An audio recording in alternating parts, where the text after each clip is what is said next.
Hi guys, thanks for tuning in to another episode of Nuggets News. In this week's market update, we've got plenty to get through. I'm going to go over the survey results of those polls I've been doing. So much happening lately, even though it doesn't really feel like it. Prices have been rage bound.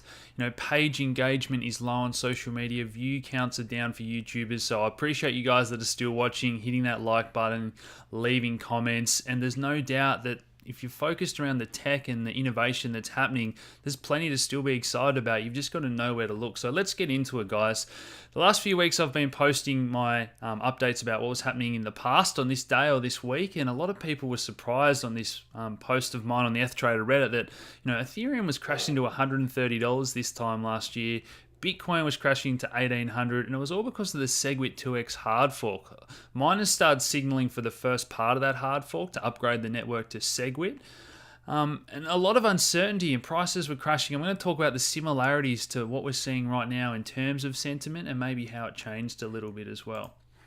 So the first poll we did was, all this talk of new money entering the space, but what about the current investors? And we got some different results. So in my premium group, we had around a quarter of the people that still waiting for that bottom, with funds on the sidelines. In larger public groups such as Crypto Australia, again, pretty decent sample sizes here.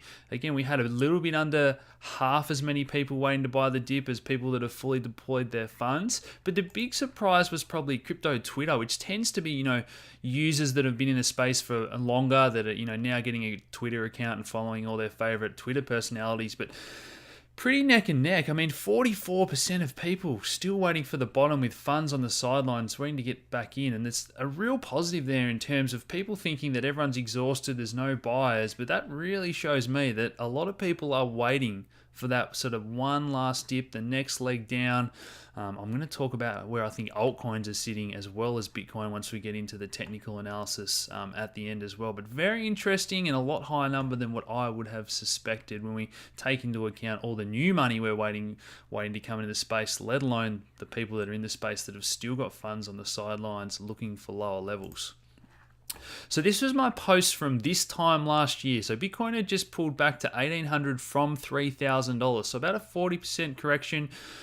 Starting to read posts with extreme negative sentiment, people throwing in the towel. It's the same right now. People are throwing in the towel. How many of your friends have said, no, this is crazy. This is not what I signed up for. They bought near the top. They're now down 70%.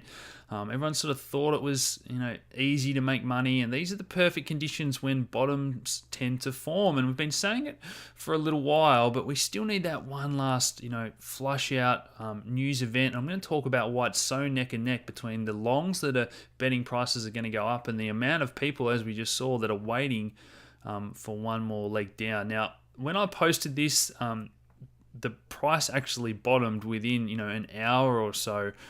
So very interesting, and those conditions are just right for a volatile move and a whipsaw in either direction to flush out the longs, and I'm going to talk about that. But the next one just to show you here is searches for CoinMarketCap and searches for Buy Bitcoin. So searches for Buy Bitcoin peaked out here in December along with the price for Bitcoin, but then we saw CoinMarketCap peak out about a month later when altcoins price peaked out, and that's people that are sort of checking their portfolio every day, maybe after they've learned how to buy Bitcoin, starting to check all the different altcoins, and now those trends are dropped off as well. So I'm really keeping a close eye on an uptick for those as well. I'm going to talk about some more ways to measure sentiment and one particular project I've been looking at lately.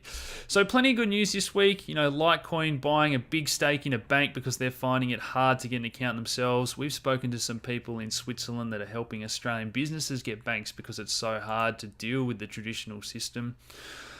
This week, I really made an effort to get away from it all. I love to meditate, think about everything that's been happening and, go over my portfolio. Am I still bullish? Are all my beliefs still there? I've had to do it a number of times over the years when, especially when you're by yourself in those early days in 2012, 13, when there was no one to really talk to. Now we've got sort of crypto groups, and it's been a big focus in our members group about talking about the technology as well while prices are down. This is that trade-off that a lot of people are talking about, and some projects are starting to find out the hard way, and it reminds me a lot of that sentiment when prices went sideways and people buried themselves in learn about scaling, guys. Learn about all the different benefits and trade-offs of, security, decentralization versus scalability, because it does apply to so many different projects as well. It's going to benefit you going forward when that next wave of, hype and investors come, and they're probably asking you questions about how this all works. In terms of Ethereum, we saw, Amisa Go and Vitalik sort of coming out and saying once we've got Plasma, side chains or blockchains within blockchains, that could even be ways for central bank issue digital currencies to function on their own little blockchain and little businesses, and start to get a good understanding of how all this stuff might play out in the future. More good news for BitGo. This is another huge on-ramp, and the race is on to on-ramp that next wave of high net wealth individuals. Who's going to be the custodian of all these funds, and really, whoever does it well and does it for the most coins. Some of the coins that I'm really bullish on there. Again, later in the week we saw 0x, BAT, and a few others get added. We talked about being added to Coinbase. I'm going to talk about those coins as well. Ledger hoping to have 100 tokens by 2020. They are also entering that race to capture those custodian funds for the wealthy players, guys. So look, all this is happening. Hedge fund billionaire Steve Cohen getting in. It's just crazy to think that crypto's dead, and it's very obvious. And I hope I'm painting the picture to you guys that it really is that the race is on. Yes, everyone's sort of worrying and waiting for that bottom to come, but I really think once we get that ETF or whatever it is, so many new funds are going to be entering the space. But we've now seen some stats around people that are also got funds that are waiting for the sideline, as well as the day traders that start to push it up, swing traders. That's why we see these huge runs in crypto, $1,000 days. It's all still possible. I don't think markets have matured to the point where we're not going to see that anymore. And the number of people joining the movement continues. So ex-exec of accounting giant PricewaterhouseCoopers there, joining bitcoin.com.au. They're one of Australia's largest sites. They've been in the space for years. More and more people joining this movement as well. We always get some negative news. So just when the lawmakers are going to be discussing this week, keep an eye out for Wednesday the 18th, calling crypto the future of money, but always, we get the other side of that article. The US elections, Bitcoin was implicated in this. And guys, this is just, wrong. You just take it with a grain of salt. And it just makes me laugh, shake my head. So think about if you were using Bitcoin, smart criminals know that Bitcoin is very trackable, particularly, the FBI and the powers that be. So if you're going to be using that sort of cryptocurrency, expect to be traced. You'd use an anonymous coin. And this is something that, the US will continue to bring up and, but this happened, and give Bitcoin a bad name. Think about all the positives that's happening. I've got an article at the end as well about, how cryptocurrencies are already changing the lives. And I've mentioned it before. So look, expect it, but, shake it off as well. Push the positive articles. Korean lawmakers hasten to regulate ICOs again in cryptocurrency. That term I keep saying, the race is on. No one wants to get left behind. Those jurisdictions that are friendly are seeing that innovation. We've seen some stats out this week that businesses accepting crypto have had a huge uptick, hundreds of percent. And then obviously once we get those regulations, there was a few people talking about friends of theirs from Korea in our group this week that was saying that, they definitely believe that uber bullish the citizens of Korea, once they have that green flag waved and they know that they can get in and their money's not going to be frozen and the accounts aren't going to get hacked. So all these exchanges have been approved. Another good sign, guys, but yet, the sentiment just remains bearish, and it's so hard to break that sentiment even with the amount of positive news, but it's going to get to that point where we overwhelm it.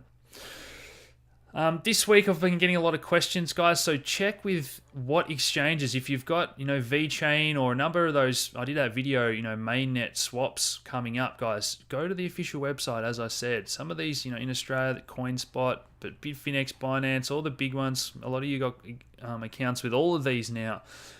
Check the dates on when they're going to do that for you if you've got a small amount, if you're not comfortable doing it yourself at home with your own private key, guys. But those dates are all coming up. There's a lot of mainnets happening this week. So this was the story I was saying that, instead of focusing on the negatives, have a look how, I put up those inflation stats of Venezuela hitting, I think it was 43,000%. Their national currency is now worthless. But someone was able to buy 102 kilograms of food, feed how many people, save how many lives through Nano donations. So Nano is the rebrand of Rayblocks, again, a blockchain lattice, another very interesting project. I've got a queue of those that I want to cover on the channel, but look at this cryptocurrency. This is why it can't go to zero, guys. It already has value in real world use case, and it's only going to grow in more and more countries as well. So plenty of talk of the ETF as well this week. I don't think that's priced in yet, but probably the big announcement that saw a lot of coins jump was this one that, Coinbase is that number one on-ramp. That at one stage adding 100,000 customers a day this year. So even though they said that, they're only exploring the chance of this happening, all these coins had a big jump. I think it's good. People argue that, it was insider trading when they listed Bitcoin Cash out of the blue. After, this time last year, Brian Armstrong actually said they weren't that interested in Bitcoin Cash. So, look, things change. They're working out how to do it. Is this going to cause less of a pump in the long run? Sort of saying the coins and, dangling that carrot and then maybe listing those later to avoid insider trading. So, look, it all remains to be seen, but healthy for this space. As we said, the race is on to list more coins, and the good coins are going to have good announcements, and the good coins are going to get listed. I've spoken about Zcash and their privacy community. I think Stellar's a really interesting one I'm going to be watching closely, and Cardano, obviously. Quality project with Charles Hoskinson at the wheel as well. Another one I plan to cover in full once we have more details. Okay, guys. So let's jump into the technical analysis. So last week, Bitcoin was trading at around 66.80. Here we are right up here, and we're looking for a pullback into here. So into the 11th and 12th with our cycle brackets. We've got our eyes on this head and shoulders pattern, inverse head and shoulders. Look, it can still play out. You guys know that we're not too fussed about all the technicals. We just like to get a feel for what all the other traders are watching. And at the moment, I'm kind of still leaning towards the fact that I don't think we can have a huge move higher while we've got so many longs. So, right back up here near the record highs, and so rarely is all that money going to be right. So I'm sort of leaning towards that situation like a lot of people, that we do need to have one more retest or one more flush lower. Maybe that's dependent on some bad news, but I just don't think that we can just rally higher from here for no real reason when sentiment remains negative. We remain range bound when so many people have got these bets that we're going higher. Okay, that tends to be the dumb money that does the wrong thing at the wrong time. So that's why we're seeing these, really tight days here, inside bars, because we've got all that money waiting for a dip and really wanting to buy. And that's why I think when we do have this flush, we're not going to get a weekly close below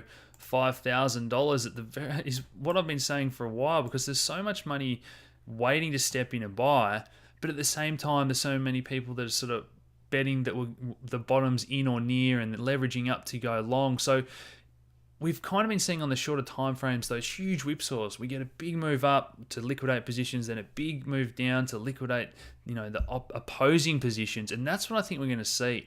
Volatility, it tends to mean we're, close to the bottom. There's just so many signs, guys. And look, ever since December, just have a look, just on average here, this volume's really been decreasing. And again, at some point, we're going to have a breakout. We're going to have a big volume candle, but I'm expecting a lot of whipsaw, guys, up and down and thrashing. We can't have everyone be right and make money. So those longs need to get liquidated in an ideal scenario. All those people, the smart money that's been really patient, maybe they get their chance to buy under 6,000 there in the 5,000s. That would kind of be the scenario that I'm leaning towards. And look, maybe it's disappointment that we don't get the ETF, but then everyone realizes that, hey, that's not really that big a deal. It's not priced in yet. I think there's a lot of boxes that still need to be ticked before we get that ETF, guys. So look, that's kind of my general feeling at the moment, that everyone knows that things are positive long term. Korea's coming back. it's a matter of time until custodian funds get sorted, but it's just that waiting game now, guys. So cycle bracket is pushing up. Again, we get that chop around here, and I think 6,800 is still overhead resistance unless we get that really good overwhelming news.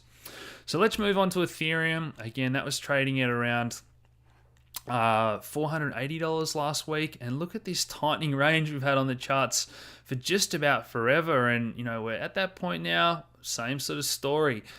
We're going to break out. Chances are it's going to follow whatever Bitcoin does, unless there was some crazy news like Ethereum futures or Ethereum ETF, but I definitely don't think that's likely at this stage. The scenario would fit with Ethereum breaking down here and people being disappointed and thinking that, it's never going to go up, and the longs get liquidated, but then it's not really that bad. It holds that really, really strong long-term support. I don't see this going under, weekly close under $340. So good value for long-term buyers, I guess, is the message that I'm trying to get across here. And none more obvious than the altcoins. And I want to show you what happened in terms of gold and GDX, because the relationship between gold and gold miners, which tend to be a leveraged play on gold. So back in 2015, in December, when gold bottomed, gold's moved no more than, let's call it, 30% off the lows.